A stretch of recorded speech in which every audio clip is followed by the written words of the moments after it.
曾經賣魚蛋的張婆婆檔口貼着結業清貨，旁邊印着外勞招聘廣告的餐廳卻在擴張。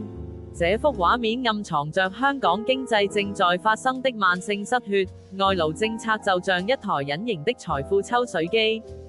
將香港賺的錢源源不斷抽到外地，留下空心化的街頭和越來越難做的小生意。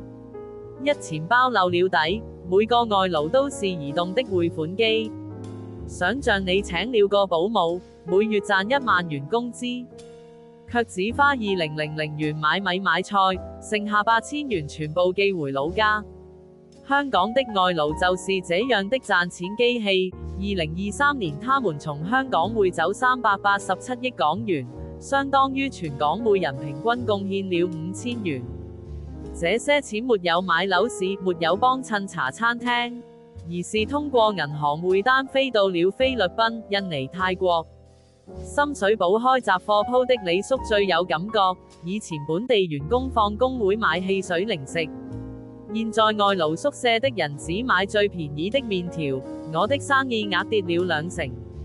數據顯示，本地員工每賺100元會花65元在香港，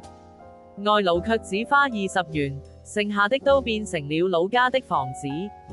親戚的學費，唯獨沒給香港留下什麼。從茶餐廳到理髮店的連鎖崩塌，外勞聚集的區域正在經歷經濟黑洞效應。觀塘工業區的工地有80%是外勞，他們帶着廉價便當來上班。旁邊的茶餐廳老闆陳先生說，以前一到飯點坐滿工人，現在一天只賣得出20份碟頭飯，鋪租都賺不回來。更嚴重的是，外勞喜歡光顧同鄉開的商店、菲律賓雜貨鋪、印尼小吃攤越開越多，本地老店卻一個個消失。這種替代效應像傳染病一樣擴散。旺角的中檔餐廳因為客源流失，紛紛轉型賣廉價套餐，連理髮店都分為本地師傅檔和外勞特惠檔。社區商業從百花齊放變成單一貧瘠。一方面，年輕人想學廚藝做建築工，發現企業寧願請外勞也不培訓本地人。傳統行業的師傅帶徒弟鏈條斷了，以後誰來做粵式燒臘搭棚手藝？另一方面，長者經營的小生意沒了客源，只能關門大吉，連帶整個社區失去了人情味。觀塘街坊黃婆婆嘆氣：我開了30年的涼茶鋪，現在外勞根本不懂喝24味，寧願買罐裝飲料。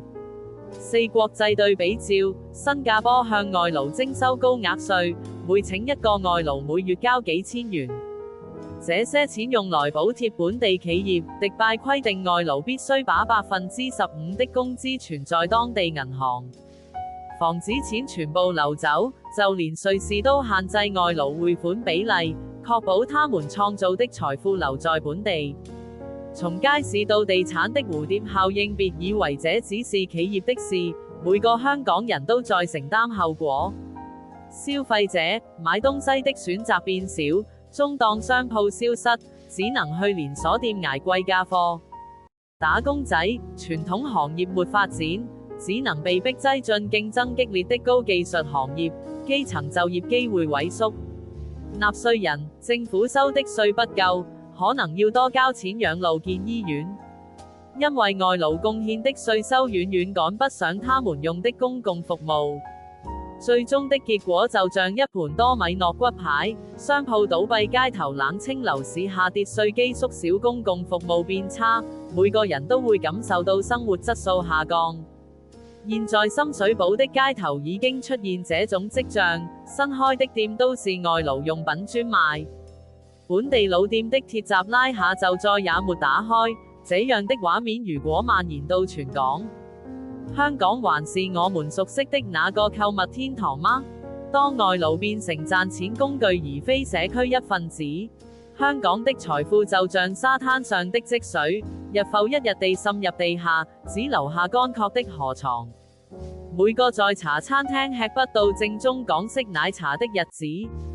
每個看着老店結業的嘆息，都是這場沉默危機的注腳。